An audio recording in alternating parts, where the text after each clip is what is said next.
Last ভিডিওগুলোতে যা দেখেছিলে যে দীনদয়াল উপাধ্যায় স্টেশনে আমরা নেমেছিলাম, ওখান থেকে আমরা পৌঁছেছিলাম বেনারস। ওই দিন আমরা করেছিলাম হচ্ছে নৌকা ভ্রমণ আর দেখেছিলাম গঙ্গা আরতি আর চাট খেয়েছিলাম কাশী চাট ভান্ডার থেকে। তারপর আমরা গেছিলাম নতুন করিডোরে। দ্বিতীয় দিন সকাল সকাল আমরা বিশ্বনাথ মন্দিরে পৌঁছে গেছিলাম পুজো দেওয়ার জন্য। পুজো দিয়ে আমরা বেরিয়ে পড়েছিলাম কিছু সাইট সিন করার জন্য। তার মধ্যে আমরা গেছিলাম সারনাথ ধামের স্তূপ আর সারনাথ মিউজিয়াম। তারপর আমরা গেছিলাম হচ্ছে সর্বেত মহামন্দির আর নবঘাট। এই ছিল আমাদের দ্বিতীয় দিনের সাইট সিন। তারপর রাত্রে আমরা গেছিলাম নতুন করিডোরে, যেটা মণিকর্ণিকার ঘাটের কাছে অবস্থিত। এই নিয়ে দ্বিতীয় দিন কাটিয়ে ফেললাম। আজকে আমাদের তৃতীয় এবং শেষ দিন বেনারসে। আজকেও কিছু কিছু সাইট সিন আমরা করবো, সেগুলো তোমাদের কাছে তুলে ধরবো। আশা করি তোমাদের ভালো লাগবে। দেখতে থেকো, সঙ্গে থেকো। আর আগের দুটো ভিডিও ডেসক্রিপশন বক্সে আমি লিংক দিয়ে দেবো, তোমরা সেগুলো দেখে নিও। তো আজকে শুরু করা যাক আমাদের শেষ এবং তৃতীয় দিনে বেনারসের ভ্রমণ কাহিনী।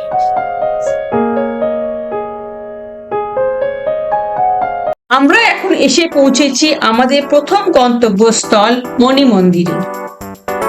শিবের নগরী বেনারসে দুর্গাকুণ্ড অঞ্চলে অবস্থিত এই মণি মন্দির। মণি মন্দির কিন্তু শিব মন্দির নয়, এটি মূলত রামের মন্দির। চলো ভেতরে ঢোকা যাক। ভেতরের সামনেই আছে একটা বড় শিবলিঙ্গ আর তার সাথে আছে 151টা ছোট ছোট শিবলিঙ্গ।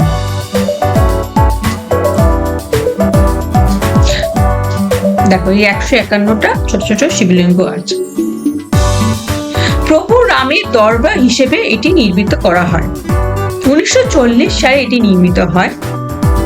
এখন যে মন্দিরটা দেখছি দেখো, রাম সীতা লক্ষ্মণের মূর্তি। যেটা বলছিলাম, এখন যে মন্দিরটা আমরা দেখছি এটা নতুন ভাবে সংস্কার করা হয়েছে। এই ওপরটা দেখো কি সুন্দর, আরো অনেক ছোট ছোট মূর্তি এখানে আছে। চলো তোমাদের সেগুলো ঘুরে ঘুরে দেখাই। হনুমানজির মূর্তি, শিব দুর্গার মূর্তি, কোলে গণেশ, লক্ষ্মী নারায়ণের মূর্তি।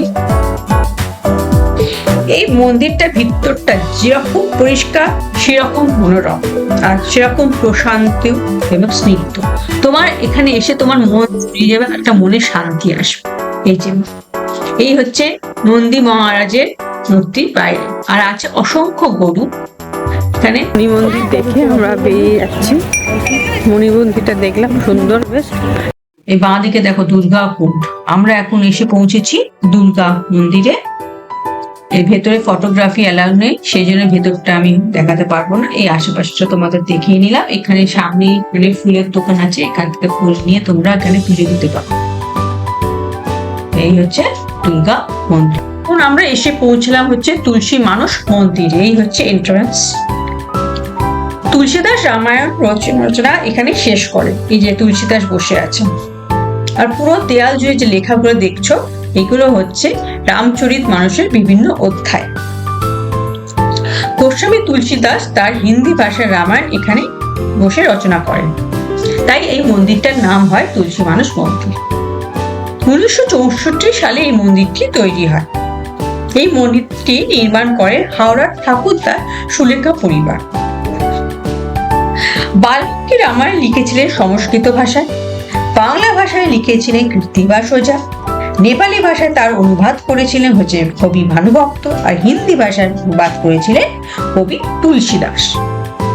এই ওপরে খুব লাইট দিয়ে পুরো রামায়ণের অংশগুলো এখানে তুলে ধরা হয়েছে। চলো তোমাদের সেইগুলো দেখা। এই হচ্ছে রাম লক্ষ্মণ সীতার মূর্তি, রাম দরবার। এই উপর থেকে নিচটা এরকম দেখাচ্ছে। উপরে উঠি আমরা, উপরে কি আছে দেখা।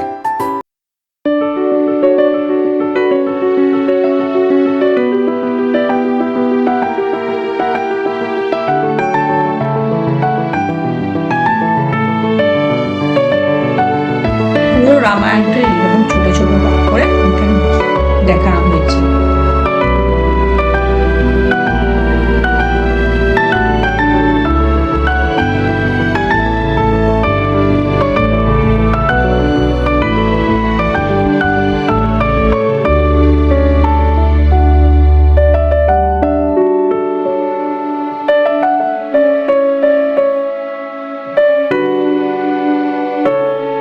14 বছর বনবাস করার পর রাম সীতা আবার ফিরে এলো অযোধ্যায়। আমরা এখন এসে পৌঁছলাম হচ্ছে ত্রিদেব মন্দির। ত্রিদেব মন্দির ব্রহ্মা, বিষ্ণু আর শিবের মন্দির হচ্ছে এটি। হিন্দু পুরাণ অনুসারে মনে করা হয় ভগবান ব্রহ্মা এই স্থানে মহাবিশ্ব সৃষ্টি করেছিলেন। এই মন্দির খোলা হয় 4টে থেকে 12টা অবধি, আর 12টার সময় বন্ধ হয়ে গিয়ে আবার খোলে হচ্ছে 3টের সময়, আবার 3টে থেকে রাত্রি 10টা অবধি খোলা থাকে। তুলসী মাতা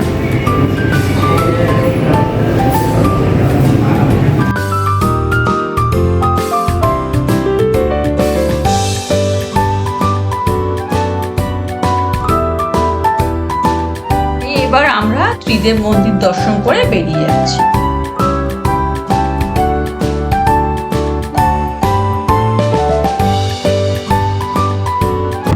এখন আমরা ঢুকছি হচ্ছে বেনারস হিন্দু ইউনিভার্সিটি, BHU। এই হচ্ছে মদন মোহন মালব্যর মূর্তি। আমরা পৌঁছে গেছি একদম ইউনিভার্সিটি গেটের সামনে। এই আমরা ভেতরে ঢুকে গেছি ইউনিভার্সিটি। বেনারস ইউনিভার্সিটি BHU, যার আগের নাম ছিল কাশী হিন্দু বিশ্ববিদ্যালয়। এটি এশিয়ার বৃহত্তম আর ভারতের প্রথম আবাসিক কেন্দ্রীয় বিশ্ববিদ্যালয়। এখানে বিভিন্ন দেশ থেকে লোক আসে পড়তে। প্রাক্তন রাষ্ট্রপতি সর্বোপরি রাধাকৃষ্ণ আর APJ আব্দুল কালামও এখানে শিক্ষাগত করেছিলেন। প্রায় 40,000 ছাত্রছাত্রী এখানে পড়াশোনা করে। এখানে বিভিন্ন ডিপার্টমেন্ট আছে। এখন এসে পৌঁছলাম আমরা হচ্ছে বিড়লা মন্দিরে, যেটি ইউনিভার্সিটির মধ্যেই অবস্থিত। এটি কাশী বিশ্বনাথ মন্দিরের মতনই তৈরি করা হয়েছে। পণ্ডিত মদন মোহন মালব্যের ইচ্ছা অনুসারে বিড়লা গোষ্ঠী 1966 সালে এই বিড়লা মন্দিরটি নির্মাণ কাজ শেষ করে। মূলত এটি শিবের মন্দির। এর উচ্চতা হচ্ছে 77 মিটার। ভোর 4টের সময় এই মন্দির খোলা হয়, 12টা অবধি খোলা থাকে। আবার খোলা হয় 1টার সময়, 9টা পর্যন্ত খোলা থাকে। এই মন্দিরটা পুরোটাই মার্বেল দিয়ে তৈরি। এই দেখো বাইরেটা কি সুন্দর করা, খুব সুন্দর সুন্দর এঁকেছে। ইউনিভার্সিটির ছাত্রছাত্রীরা এই সুন্দর সুন্দর আঁকাগুলো এঁকে এখানে বিক্রি করছে। খুব সুন্দর এদের আঁকা, আমার তো খুব ভালো লেগেছে। দেখো কত রকম ঠাকুরের ছবি, কৃষ্ণের ছবিটা দেখো, খুব সুন্দর। বেনারস হিন্দু ইউনিভার্সিটি থেকে বেরিয়ে এবার আমরা যাচ্ছি হচ্ছে গঙ্গা পেরিয়ে রামনগর ফোর্টের উদ্দেশ্যে।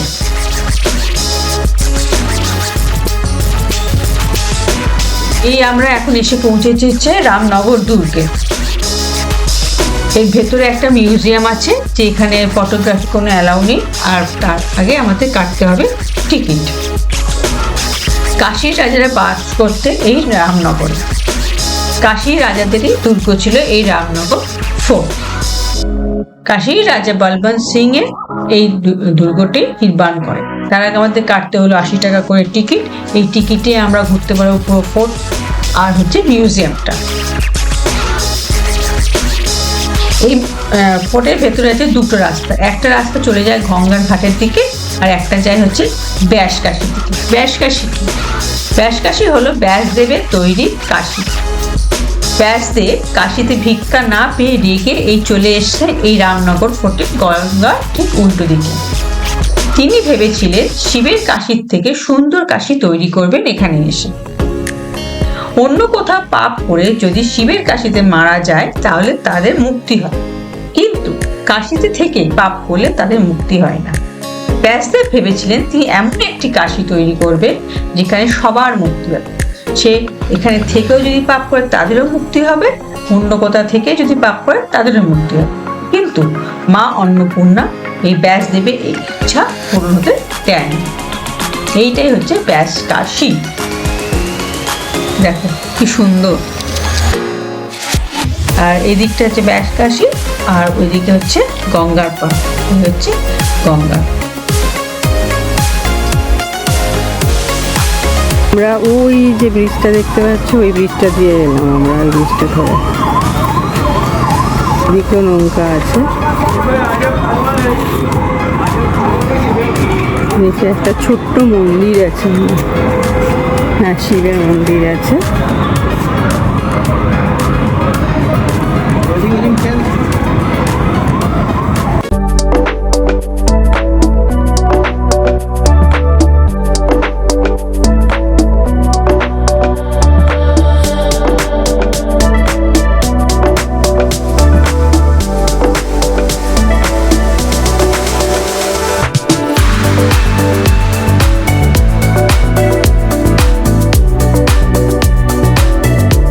রামনগর ফোর্ট দেখে আমরা এখন বেরিয়ে গেলাম। এই হচ্ছে রামনগর ফোর্ট, এটা আমার খুব ভালোই লেগেছে। আর তার দুপাশে আছে দুটো কামার, যার কোনো এখন কাজ নেই, শুধু এটা কাজ করা হয় ছবি তোলার জন্য, এই দুটো কামার।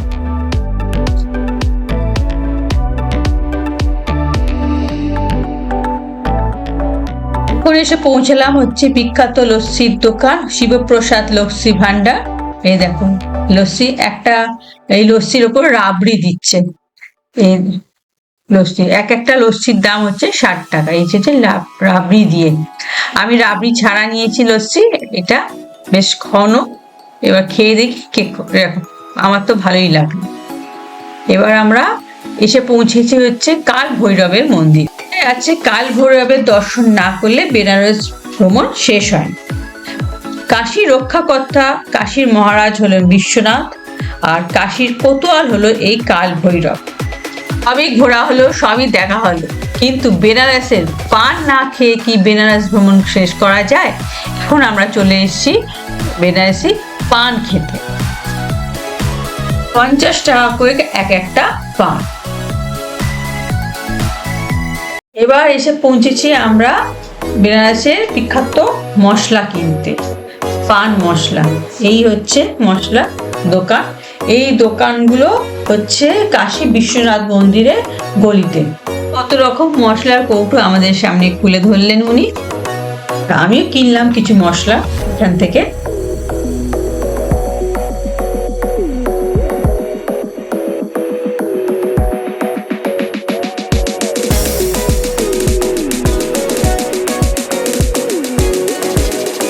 উনি আমাদের মশলা তৈরি করে দিচ্ছেন বিভিন্ন জিনিসপত্র দিয়ে।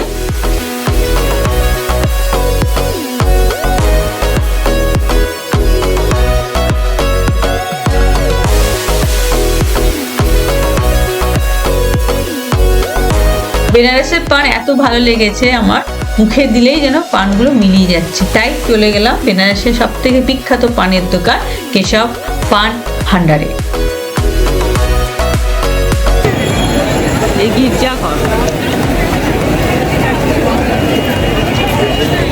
আজ আমাদের বেনারসের তৃতীয় এবং শেষ দিন। এবার বেনারস থেকে বিদায় নেওয়ার পালা।